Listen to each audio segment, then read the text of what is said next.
Bar കോഴ കേസിൽ കോൺഗ്രസിൽ നിന്നും UDF-ൽ നിന്നും തനിക്ക് സമ്മർദ്ദമുണ്ടായതായി രമേശ് ചെന്നിത്തലയുടെ വെളിപ്പെടുത്തൽ. രമേശ് ചെന്നിത്തല ഫേസ്ബുക്കിലിട്ട പോസ്റ്റ് പ്രതിപക്ഷം നിയമസഭയിൽ ആയുധമാക്കി. ആരുടെ ഭാഗത്തു നിന്നാണ് സമ്മർദ്ദമെന്ന് രമേശ് ചെന്നിത്തല വ്യക്തമാക്കണമെന്ന് പ്രതിപക്ഷം ആവശ്യപ്പെട്ടെങ്കിലും രമേശ് ചെന്നിത്തല തയ്യാറായില്ല. കേസന്വേഷണത്തിൽ താൻ ഇടപെട്ടിട്ടില്ല, അതെന്റെ നിലപാടായിരുന്നു. എന്നാൽ ഈ നിലപാടിന്റെ പേരിൽ കോൺഗ്രസിൽ നിന്നും UDF-ൽ നിന്നും തനിക്ക് കടുത്ത സമ്മർദ്ദം അനുഭവിക്കേണ്ടി വന്നു. ഫേസ്ബുക്കിലൂടെ രമേശ് ചെന്നിത്തല നടത്തിയ ഈ വെളിപ്പെടുത്തലാണ് നിയമസഭയെ പ്രക്ഷുബ്ധമാക്കിയത്. ആരിൽ നിന്നാണ് സമ്മർദ്ദമുണ്ടായതെന്ന് ആഭ്യന്തരമന്ത്രി വ്യക്തമാക്കണമെന്ന് പ്രതിപക്ഷത്തു നിന്നും AK ബാലൻ MLA ആവശ്യപ്പെട്ടു.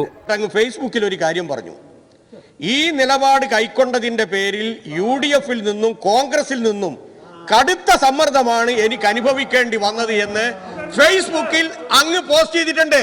ഇത് ശരിയാണോ?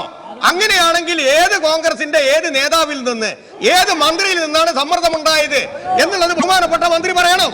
സമ്മർദ്ദമുണ്ടായെന്ന് സഭയിൽ തന്നെ സ്ഥിരീകരിച്ച ചെന്നിത്തല ഇതാരിൽ നിന്നാണെന്ന് പറഞ്ഞില്ല. താനോ മുഖ്യമന്ത്രിയോ കേസിൽ ഇടപെട്ടിട്ടില്ലെന്നും ചെന്നിത്തല ആവർത്തിച്ചു. സ്വാഭാവികമായ സമ്മർദ്ദങ്ങൾ ഉണ്ടാകുന്നുണ്ട്. ആ സമ്മർദ്ദങ്ങൾക്ക് ഞാൻ വഴങ്ങിയിട്ടില്ല.